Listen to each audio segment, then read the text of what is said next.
Welcome back to this class. In this class, we are going to see some important questions from group theory and spectroscopy. And these questions are much more useful to you, and proper explanations will be given in this class. The first question is from group theory. If the initial and the final states belongs to A1 and B1, irreducible representations. Irreducible representation means we can't reduce further. Respectively, the allowed electronic transitions from A1 to B1 is. They have asked for a C2V representation, for a C2V point groups, these are the characters, these are the Mulliken symbols. They have asked from the electronic transition from A1 to B1. So these Z, X, Y are the coordinates belongs to that, they are polarized. So they have asked from the transition from A1 to B1. These are the A1 transition. For the A1 transition, the characters are given here. For the B1 transition, we have to multiply A1 and B1. If you multiply A1 and B1, we will get A1 and B1 will become E into E, 1 into 1, 1. 1 into minus 1 will give minus 1. 1 into 1 will give 1. 1 into minus 1 will give minus 1. This is the A1 into B1 representations. We will get the characters like this. 1 minus 1 1 minus 1. This characters belongs to the B1 irreducible representations in the character table of C2V. 1 minus 1 1 minus 1. This is the irreducible representations of B1, and this irreducible representation B1 is X polarized. So the transition A1 to B1 belongs to the B1 irreducible representation, and it is X polarized. Like that, we can also calculate the transformations for A1 into A2 transitions. Transition from A1 to A2 transition belongs to which polarized, which axis is polarized. You can calculate on your own. Now we'll see the next question. This is the next question. A square pyramidal. This is a square pyramidal MX4 molecule belongs to the C4V point groups. Since it is a square pyramidal molecule, it belongs to the C4V point groups. The symmetry operations are E, 2C4, C2, 2 sigma V planes are there, and 2 sigma D planes are there.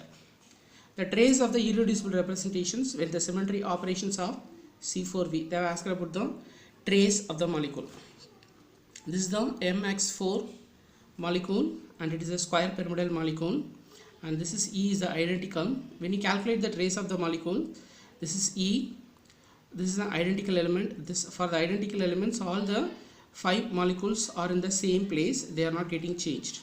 Now we have to give the unshifted atoms for each operations. For identical elements, all the 5 elements are in its own place, it is not getting changed, so it is 5. For the C4, when you rotate along this direction from this along the M axis, this is a molecular axis. When you rotate through the C4 axis, C4 means you have to rotate by 360 by 4. That means 90 degree we have to rotate. 90 degree, when you rotate 90 degree, it is getting changed to all the X groups are getting changed, and the M is not getting changed. Only one atom is not getting changed, so its trace will become 1. For a C2 rotations, when you rotate about 180 degree, it is getting this X will go here and this X will go here, but the same M will be in the same place, it is not getting changed. So for this also the trace will become 1. For the sigma V plane, there are 2 sigma V planes like this passing through the M. It will go from here one plane, that means XY plane, and XZ plane is there. YZ plane, XY plane will be there, and YZ plane will be here. This portion will be reflected by this XY. In this, when you put in the X is XY plane, this X is reflected by this. So there are 2 vertical planes are there. In here also, in this plane also, in this operation also, these X atoms are shifted, but only the M is not getting shifted. So for this operations, the unshifted atoms will become 1. For sigma, there are 2 diagonal planes are here passing from X, M, this X, and another one is X, M, and this X. There are 2 diagonal planes are here in this, when you put a one diagonal plane, one x, m and this x, there are 3 atoms are not getting changed and these 2 x atoms are getting changed. So there are 3 atoms are not getting changed, so the trace will become 3 for this molecule, for this operation. So the unshifted atoms will becomes 5, 1, 1, 1, 3. So I'll go to the next one. Next question. The conversion of boron trifluoride to tetrafluoroborate accompanies. The boron trifluoride, conversion of boron trifluoride to tetrafluoroborate accompanies increase in symmetry and bond elongation, increase in symmetry and bond decreases, and decrease in symmetry and bond contraction, and decrease in symmetry and bond elongations. Now for this questions, boron trifluoride is a planar molecule. We know that boron trifluoride is a planar molecule. It belongs to the D3H because this is a molecular axis and one plane will be here perpendicular to the molecular axis. So it is a D3H molecule plane. Point groups. The symmetry operations are, it has 12 symmetry operations are here. So it has the 12 symmetry operations. But when you add one more fluorine to this molecule, it will change into a tetrahedral shape. It is a symmetrical top molecules. The symmetry increases because it is a symmetrical top molecules and it has a tetrahedral point groups and it has 24 symmetry operations. So the symmetry increases from 12 to 24. The symmetry increases and at the same time it will become symmetrical top molecules. At the same time, because one more fluorine is added to the boron atom, the bond length will increases. But here 3 fluorines are attached to the boron atom, so bond length is decreased, but here the bond length is increased. And at the same time the symmetry is also increased. Both the bond length and symmetry increased. I'll go to the next question. The symmetry operations of the 4C2 axis perpendicular to the principal axis. The symmetry axis here, symmetry operation, there are 4 C2 axis perpendicular to the principal axis.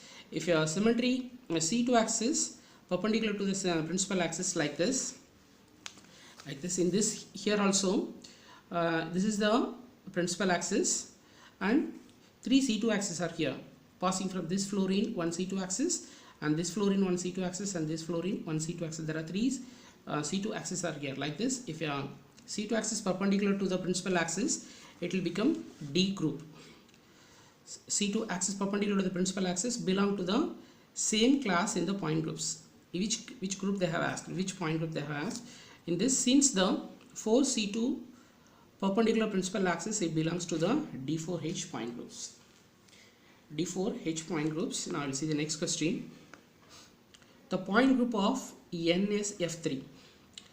This is the difficult questions like this is an easy question. Questions like this also will be asked in the competitive examinations. The point groups of NSF3. We have seen that NH3, it is almost like NH3 molecules. We have seen that NH3 is a C3V molecule, point groups like that. Here NF3 is also like a C3V, but only one sulfur is attached above this. Instead of the 2 lone pairs, one sulfur is attached here. This group is also belongs to the C3V point groups.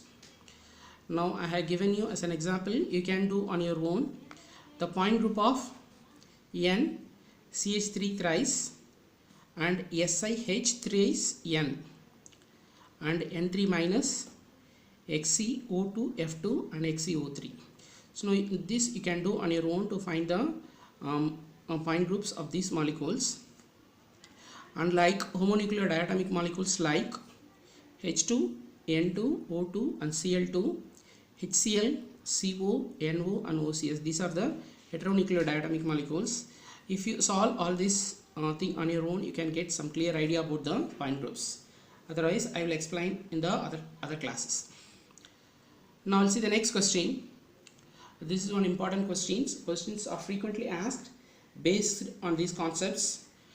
I have given these questions not only as a question, as for the learning purpose. According to that means great orthogonality theorem, the sum of the dimensions of the irreducible representations. According to the orthogonality theorem, the sum of the dimensions of the irreducible representation is equal to, this is the irreducible representation. When you add this dimensions of these irreducible representations, it will is equal to now before we are going to see this question, we will see about the GOT, that means orthogonality theorems. The number of irreducible representations in a class, in a point groups, the number of irreducible representations is equal to the number of symmetric classes. These are the classes 1, 2, 3, 4. There are 4 classes are here in the C2V point groups. That means there are 4 irreducible representation will be here. For this, here I have given only 2 irreducible representation, A1, A2. Like that, B1 and B2 is also there for the C2V point groups. Here, the number of irreducible representation is equal to the number of symmetry classes. Likewise, the sigma I is equal to 1. This is the irreducible representation to K. When you add this square of the dimensions, that means when you add the dimensions of this, square of these dimensions will get the order of the groups, or likewise or otherwise, when you add all these coefficients of all these characters of these operations, you will get the order of the group. Like this, here for E1 it is 1, C2 coefficient is 1, sigma V coefficient 1, sigma V dash coefficient 1. Otherwise you can multiply, you can square all these characters and add this, you will get the order of the groups. And this is the representations of this GOT. Now the squares of characters of the identity operators. For an identity operation, these are the identity operations in a groups. When you square and sum of the operations, characters of the operations, you will get the order of the groups. For an identity operations, when you multiply, when you square up and add all the characters, you will get the order of the groups. So like that, when you add the characters of the groups, you will get the class of the molecules. Now this fourth one is the characters of the symmetry operations in 2 different irreducible representations. When you multiply the characters of the 2 irreducible representations equal to the order into delta. This is the delta, Kronecker delta value, Kronecker delta Ij. I is equal to 1 irreducible representations, j is equal to the other irreducible representations. If I is not equal to j, then it will be the, when you multiply the 2 irreducible representations, this is the xi, rp is the one irreducible representation, xj, rp is the other irreducible representations. These are the point groups.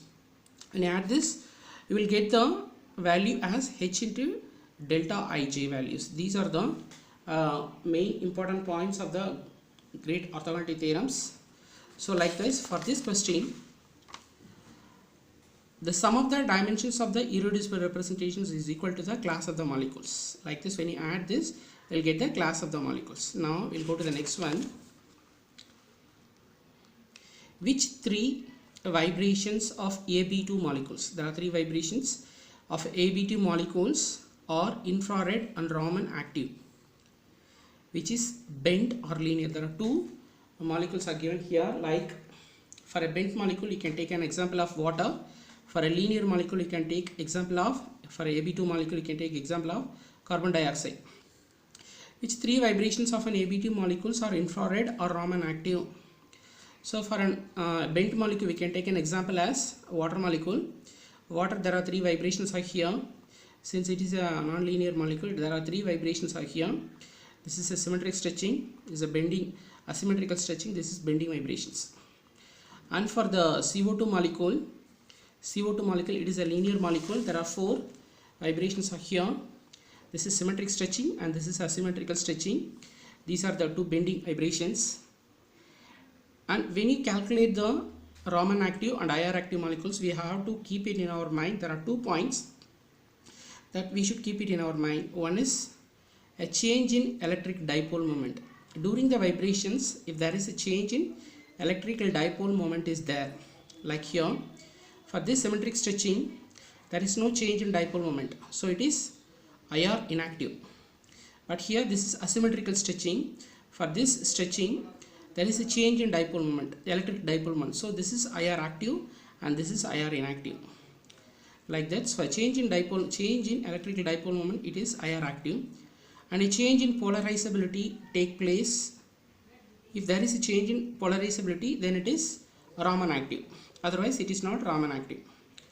So for a non-linear molecule, all the modes are both IR and Raman active. So for a non-linear molecules like water molecule, all the modes are both IR and Raman active. But for a linear molecule, symmetric stretching is infrared inactive, and for Raman active. Symmetric stretching modes are infrared inactive but Raman active. But antisymmetric stretching is infrared active but Raman inactive. So two bending modes are infrared active and Raman inactives are there. Now see the next question. The E into E direct product in D3 point groups contains the irreducible representation. Like this is one important questions. Questions like this will be asked in the competitive examinations. A direct product is also in the Polytechnic TRB syllabus. E into E direct product of D3 point groups. This is the D3 point groups. This is the D3 point groups. These are the operations E, 2C3, 3C2. These are the Mulliken symbols A1, A2 and E2. And these are the characters. This is the E into E direct product. When you product of this E into E direct product, this is the 2 into 2 will become 4. Minus 1 into minus 1 will become 1. 0 into 0 will become 0. This is the direct product of E into E will become the irreducible. This will become as the reducible representations 4, 1, 0.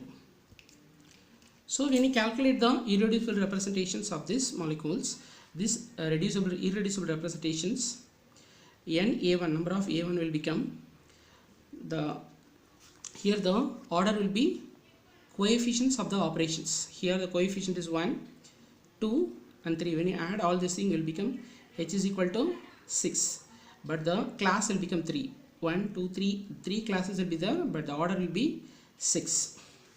So this number of A1 will become 1 by 6 into 4 into character. This is the 4 into character of this E1, character of the E1, and 1 into character of the E1 and the coefficient of 2, and 0 and become, this is 0. When you add this, it will become 4 plus 2 plus 0 will become 1. I hope this you know that, you know already. And this number of A1 will becomes 1. And for the A2, 1 by 6 into 4 plus 2 plus 0 will become 1. And for the number of E element is equal to 1 by 6 into 8 minus 2 minus, this will also 0. This is like 4 into 2, 8. 8 into 1 will become 8. And this is 2, 1. 1 into minus 1, 1. And minus 2, it will become minus 1. And for a 0, this will also become 0, because this direct product of E into E will become 0. So this will become 0. So now 8 minus 6, 8 minus 2 will become 6. 6 by 6 will become 1. The number of E1 element will become 1. So therefore E into E direct product irreducible representation will become 1A1, 1A2 and 1E will become in the irreducible representations. Now I will go to the next question. This is the next question. For a diatomic molecule such as H2NO, these are the diatomic molecules. The selection rule for the pure rotational transition is, and pure rotational transition is, and pure vibrational transition. There are two questions I have given here. These are the questions I have taken directly from the books, and these questions will be much more important for the reading purpose, not for the testing purpose, but these questions will be asked in the competitive examinations when they ask you direct questions. But questions like this have been asked in the examinations. You can see in the previous question papers. For a diatomic molecules such as H2NO, the selection rule for pure rotational transition, for a pure rotational transition, it will be delta V is equal to plus or minus 1, and the vibrational transition it will be delta V is equal to plus or minus 1. For pure rotational transition, delta J is equal to plus or minus 1. Now we'll see the next question. Doppler broadening of the spectral lines. These are the questions I have taken for the spectroscopy from the books directly. The Doppler broadening of the spectral lines of a molecule of mass m is related to mass m is related to, this is the delta V by V is the Doppler broadening. It is related to square root of m. That means it is directly related to 1 by square root of m. So delta V by V is the Doppler broadening. It is related to, this is the formula, 2 by C square root of 2 kt ln 2 by m. So it is related to square root of 1 by root m. This is the relation for the Doppler broadening and the mass of the molecules. And the next question is, the rotational spectra of the molecules are observed in the dash regions, and the vibrational spectra are observed in the dash regions, and the electronic spectra in the dash regions. Here I have given us a compact note to get all the regions of the molecular spectrums. For the rotational spectrum observed in the microwave region, this is very important. Before you are going to the examination, you have to know all these things. Rotational spectra will become in the microwave region, and the vibrational spectra will be in the vibrational regions, that means IR spectrum, and electronic spectra will be in the UV and in the visible region. Electronic spectra will be in the ultraviolet region and in the visible region. It will become in the both UV and visible region. And for the NMR and NQR, it will be in the radio frequency region. ESR, electron spin resonance, electron proton resonance, both are in the microwave region. And for the Mossberg spectrum or NRF, they are in the gamma rays. They are because of the gamma rays regions. So these are the things very important before you are going to the examinations. You have to learn all these things. Now the next question is the unit of rotational constants. The unit of rotation, the rotational constant is the B. The B value will become h by 8 pi square ci. C is the velocity of light, so I is the moment of inertia, h by 8 pi square ci per centimeter. So unit of rotational constant is per centimeter, or otherwise you can write the same value as h cut by, h means h cut will become h by 2 pi. So h cut by 4 pi IC per centimeter. So its unit will become per centimeter. I'll see the next question. The rotational spectrum of a rigid diatomic molecule, the lines are equally spaced by an amount of, called the frequency separations. In a rotational spectrum, the rigid diatomic molecules, the lines are separated by 2 p values. That means 2 into rotational constant per centimeter. The difference between the two lines will be 2b centimeter. So calculations based on these concepts will be asked in the examinations. So you have to remember this for the calculations. I'll give in the other questions, or in the test series I will give you the calculations based on these concepts. For a linear molecule like HX, HCN, the moment of inertia is, for a linear, these are the linear molecules, the moment of inertia is, normally we will see for a symmetrical top, spherical top, roulette, like that only we will see. For a linear molecules, normally we will not see. So we have to learn this also. For a linear molecules, the moment of inertia will become, there are two points are there, that means A and B. IC will become 0. The moment of inertia in the C direction will become 0. IA is equal to IB. For a linear molecule, IA is equal to IB, and IC will become 0 for a linear molecules.